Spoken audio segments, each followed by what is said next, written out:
Everybody.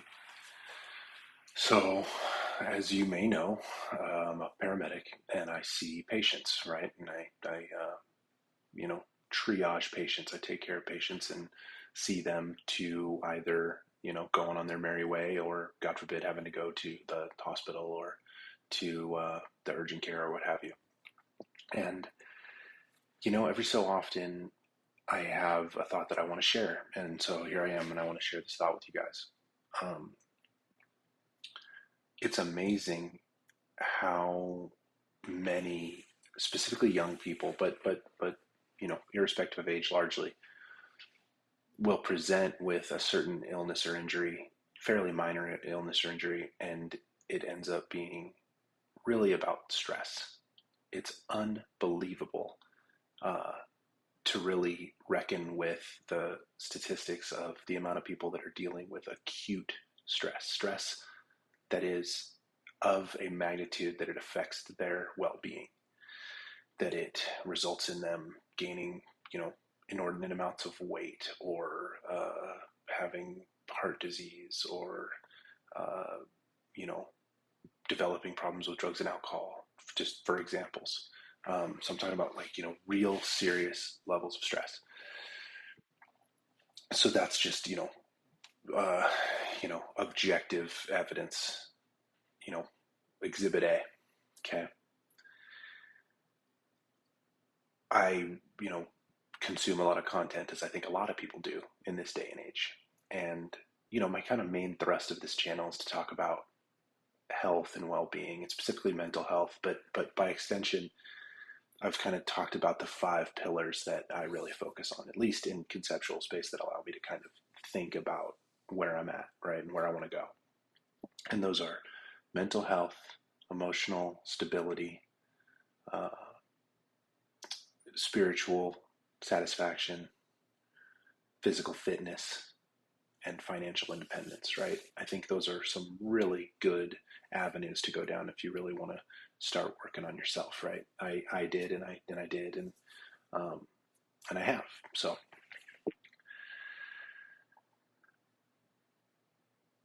what I think is the case in society right now that I'm finding that is really a kind of a gigantic issue to try to conceptualize and then share is that I think our society is upside down. And what I mean by that is a real society is bottom up, is organic, is it starts at the, whatever the chemistry and creates the biology and creates the organism and then creates the organization and so on and so forth. To have a bottom up culture, which is a healthy culture, which is an organic culture, which is a culture that will live and thrive and grow, it needs to be free to act upon its own internal motivations. Okay. And the way that we can talk about that uh, in terms of, human, health and well-being and psychology and, philosophy and spirituality and so forth is to what degree can one say, can you say, can I say that we, do what we say what we think, right? We could start from the bottom up. So, to what degree do we uh, reckon with our true feelings, speak what we truly think, act upon what we truly say, repetitively build into our habits what we do habitually, right? Like, to what degree are we integrated as humans? To what degree are we self motivated? To what degree are we, uh, you know, true to ourselves, right?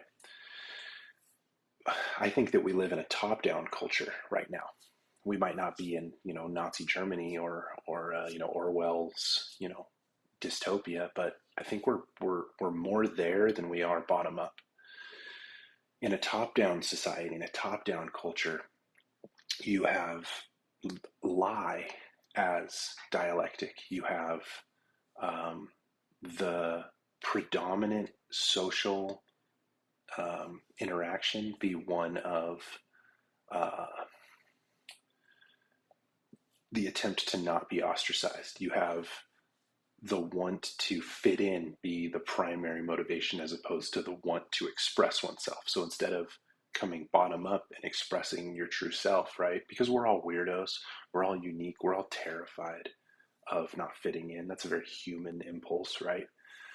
Um, but in a free society, in a bottom up society, in a healthy culture, what you want in the interest of this is the survival of the species is everybody to be as unique as possible, because then you get the most uh, set of different outcomes playing at once. And may the best ideas win, may the best behavior win, may the best discourse and rhetoric win, right? That's how you have the Renaissance. That's how you have Rome. That's how you have ancient Greece, right? That's how you have the birth of democracy and modern medicine, etc. You have free thought come to the forefront, right?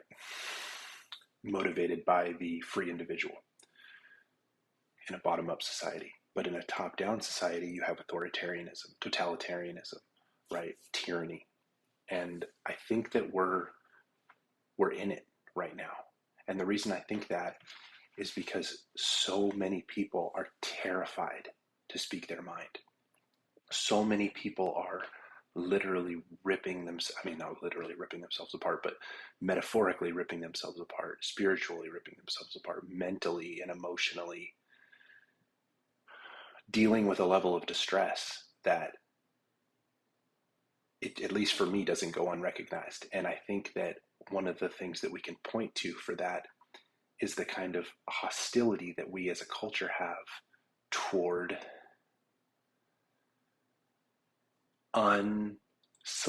unsolicited isn't the right word, unapproved narrative, right?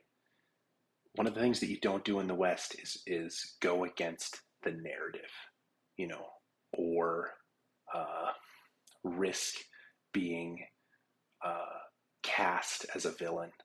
And I just wanted to speak to that because, I don't have any answers. I simply am trying to be, the best dude that I can. And I see a lot of people that are just going through it and having a real hard time, specifically young people. I think older people have lived in times that were a little bit more, bottom up, for lack of a better way of describing it. We're more permissive and accepting and open-minded towards the idiosyncrasies of the individual, and less top-down thought police, authoritarian. And I think that the way forward for the individual in the West is to remember what makes the West special, and that is that we're not a group. We're a collection of individuals. We're people from all over the world, and what makes the West so important is that we engage in a free flow of ideas. It's the reason why content creators get paid so much money. The way to revivify the West is to stop consuming culture. Too many of us are passive consumers of culture. We're not even called citizens anymore. We're called consumers in modern kind of, dialectic. Terence McKenna, gave a good speech about this. He says, stop consuming the corpse of a dying society and start producing culture, right? The important thing in terms of the culture is your interactions, your connections, your voice, your opinions. Doesn't mean it's right or better than anybody else's. It just means it's the most proximate experience that you have of the world. So engage in that. At least I find a great deal of satisfaction from speaking my mind. It's the reason that I have this YouTube channel, because I want to feel like I am alive. I want to honor the fact and be grateful for the fact that I'm here and participating in this, mystery of consciousness with all of you. And I'm just so taken aback and overwhelmed at the amount of distress specifically about this issue of feeling alienated, feeling misunderstood, and disparaged, and uh, cast aside by a society that seemingly wants to impose a certain way of thinking um, about the world, about oneself onto you. And what I'm telling you is the way to health, the way to physical fitness, the way to mental health, the way to emotional stability, right? The way to, spiritual satisfaction, the way to financial independence is to be, a sacred, let's get this centered, there we go, to be, a sacred center of the self, right? I even might want to see my artwork up there. It's kind of cool. And to do that, a person has to have the faith, the courage, the hope, the desire to manifest, to articulate themselves in the world. And that's terrifying, especially in a day and age when, we live in this cancel culture society. We live in this, disparaging, um, high school lunch table type vibe so often. Maybe this is all my projecting, right? Please, disagree with me or tell me where I'm missing the mark in the comments. I'd love to read your comments. I just wanted to share that thought with you guys. I think it's super important to be willing to be wrong in the interest of being, right? Because there is a way to never be wrong. Just don't ever say anything. You see, there's a way to never make a mistake. There's a way to never fail. Just don't ever try. You see my point? Obviously, I'm being sarcastic. The way to move forward and create health in the life that you are looking forward to, the life that you believe in, the life that you dream of, is to impose yourself on the world and then suffer the correction that comes from that, right? To have the humility to get better through iterative failure, right? It's like if you expect success, if you buy into the psychotic, marketing propaganda of a dying culture, of a dying top-down culture that says you have to have this and be this and, say these things and be in a relationship with this person, and you always expect success, then any stumbling along the way will just be unbelievably disorienting, distressing, um, you know, but flip it on its head, right? Just expect failure, expect everything to go wrong all the time, because that's the natural order of things, right? Like, strip it all away and we're just, higher primates on a flying rock through infinity. Like, none of it makes sense, but somehow we're able to communicate. Somehow we're able to sustain ourselves. Somehow we're able to cooperate on such a sophisticated level using, vibrations from our vocal cords that we can, share and coordinate efforts and, send rockets around the earth, right? Like, it's really magnificent. So I think that when a person is willing to be a fool in the moment and can let go of the ego and so forth, we can fail iteratively instead of catastrophically. And what I see is people that are so scared of failing that the failure is their lives, right? They and this is no judgment. I've been there. I just recognize this and I want to speak about it. Don't sell your soul to a top-down culture, because a top-down culture has no soul. There's nothing that you can exchange that's worth it. Be yourself and articulate your unique vision and see what flowers from it, because I think that's a beautiful exercise. So I know that was kind of all over the place. I'm just kind of starting to record in this room. This is our extra bedroom. I've got some art on the walls. That's kind of neat. And then I've got a painting up above the computer too. So I don't know kind of how I want to set this up, but I just wanted to talk to you guys. I hope that I can be a voice of reason or insanity, whatever I end up voicing, it'll be my voice, and I suppose I find solace in that. So uh, appreciate your time. Thank you guys for watching. Love you very much, and I'll try to be more regular with my posting because I'd like to grow this channel. So if you are watching this and you're not subscribed, please do subscribe. It's my goal to get this channel to 1,000 subscribers so I can actually start to move towards getting the required viewing hours to monetize it. Maybe that's a year or 2 years in the future, but I think I can get there. I think we can get there, and I really do want to keep talking about these issues, right?